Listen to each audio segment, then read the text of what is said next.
up, you guys? Welcome to the evening show with Evening Snow, coming at you with another interesting video about, well, this one is going to be about learning languages, learning different languages. So far I have managed to learn 3 different languages in my life, and that's a short span of my life so far, you know. And the 4th one is Spanish, and as much as I want to be fluent, I was not as dedicated to it as much as that I was dedicated to obviously the other languages. So a little bit background about that. We're going to talk about what it was like, the hardships and the good things about learning different languages. And this was actually, this video is for my friend Matt, who requested that I talk about what it was like learning different languages. So thanks so much for asking and appreciate it. Also, if you're new here, give me a thumbs up, hit that subscribe button for me. And if you're interested in knowing more things about me or what I've gone through and things that I've learned, or if you have something that's interesting that you want me to talk about or do research, put it down in the comments below. And also, if this is your first time, like I said, don't forget to hit that subscribe button for me. Tell a friend to tell a friend. Share it, guys. I love this, and I want to be able to just have have fun talking about things that's on your mind. So let's get to it. So I was about 12, maybe, okay, between 10 and 12 years of age when I was adopted to the US. Prior to that, when I was in Ethiopia, I had, my native language was Amharic, which is spelled A-M-H-A-R-I-C. Not a lot of people are familiar with that. It's hard for them to pronounce, but it's called Amharic. And in the Amharic alphabets, there are, I believe, 35 alphabets. And with each alphabet, there is 7 ways to kind of, I guess, I don't know what to pronounce it. They have 7 different sounds. So let's say you have la, and then you go la, lu, li, la, le, li, lo. So that's 7. And so depending on what you're trying to talk, or what kind of sentence that you're trying to form, you use one of those letters within the 7 sounds that they have, and you make a sentence. For example, if I am trying to say, let's see, I'm gonna use my pretty journal here. If I am trying to write salam, and that would be sa, the first sound of that alphabet that has 7 sounds, that's gonna be sa, and then la is gonna be la, lu, li, la. So la, lu, li, la, that's gonna be the 4th of that. And lay is gonna be probably like the 5th, the 6th, no, the 5th letter of that letter. And that's gonna be, actually, scrap that, I was spelling something else. Salame, and that would be the 6th letter of the ma. So we have right here salam, which I basically spelled hello, and it can also mean peace in Amharic. So, you know, Nanta, you know, you can say salam, salam, and you say that like as in when you enter in a room, salam, and that's like, hello, how's it going, what's up? Or it's like salam, salamachu, and it's like, you can say like, it can also be interchangeable like with peace. You're, you know, wishing them peace and happiness. So Amharic is, well, it's my first language, so I have nothing else to compare it to at that point in my life. But I would say it is the easiest language to learn at this stage of my life, and having learned the other 2 different languages. Tigrinya is the 2nd language that I was taught, and in Ethiopia it's also a tribal language. It's like Eritrean, so not tribe, like, which I have some of that in my DNA and my biological family. So Tigrinya is my 2nd language that I learned, and also so easy. I would not say that it is complicated at all. Granted, I was also a kid, so when you're a kid, I feel like your brain absorbs different languages and different things better than it does when you are older, unfortunately. However, that is not the case for everybody. People can pick up languages and learn them at whatever age. And so it depends on your brain, and what side of your brain is like, if you're right brain or left brain, if which one is more dominant. You know, it all depends on the specific type of person. But for me, I would say Amharic and Tigrinya, those were the easiest languages to learn by far.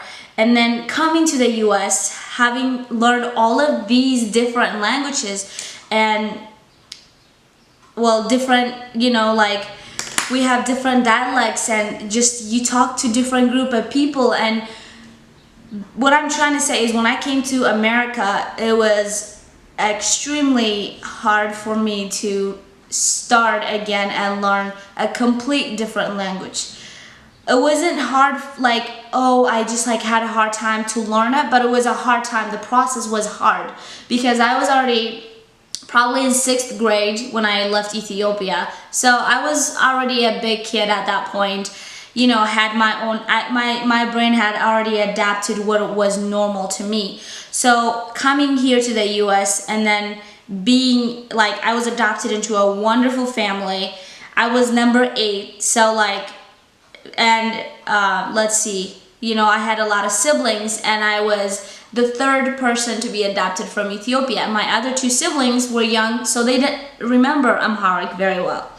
So I was literally coming from somewhere that I had, like, you know, I talked to my friends, and all of those things being like with what I knew my whole entire life, and then coming here and basically rebuilding all that foundation was very, very hard, because, you know, it's just like you're surrounding yourself with all these people that, you know that they're your family, because you've mentally accepted that, like, this is my family, I'm getting adopted, this is going to be an amazing experience. Like, you've already made peace with that, this is your new journey. But then on top of that, like, you have this language barrier that not only can you like tell them thank you or I love you, like, you could only just like smile because you didn't know anything, and everybody would be talking and laughing, and you didn't know what they were talking about. Were they talking about you? Were they talking about somebody else? You have no idea, and that is a very difficult thing to do.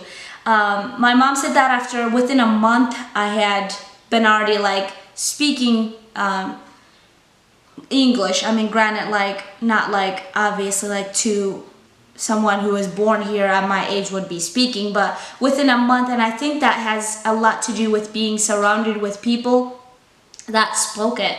They didn't give me a break, in a sense, like, they weren't like, oh, if you didn't understand this, we'll translate it for you. Like, there was no that. Like, if I didn't understand it, they'll just keep saying it till I understand it.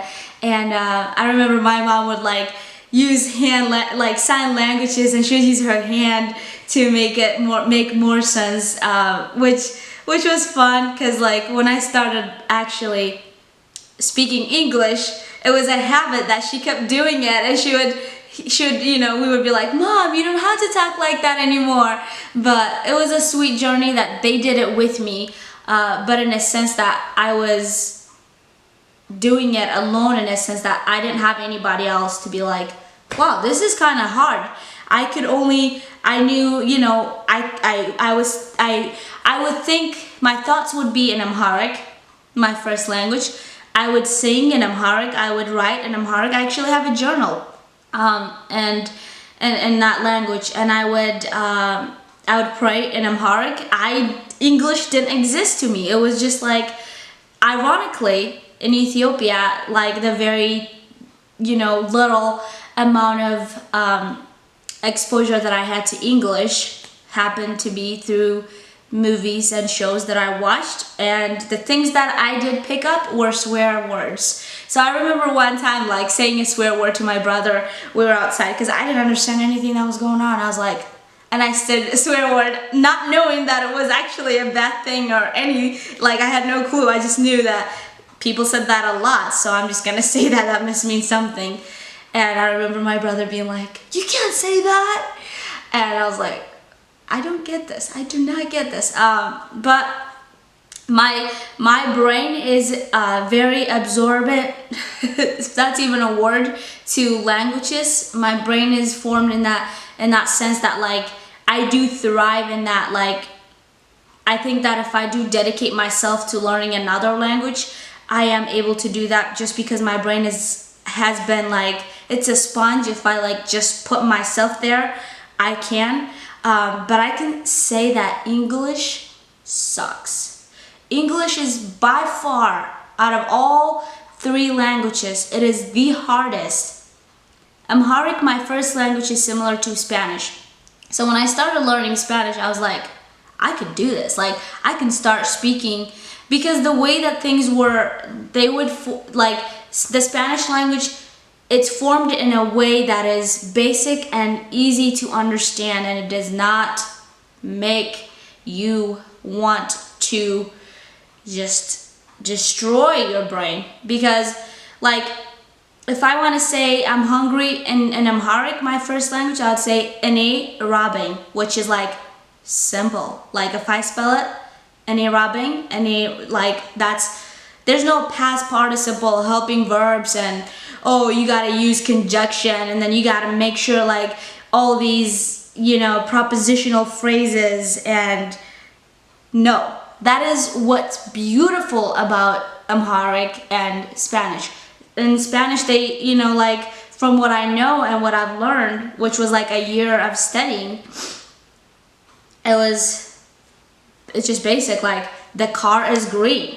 Like, I want to go to sleep. Like, there's no, I used to want to go to sleep. Now I want to go to sleep. There's the past tense, the present tense, the future. I'm just like, I want to go back to Ethiopia some days. Like, I don't get English. I think it is way more complicated than it needs to be. Why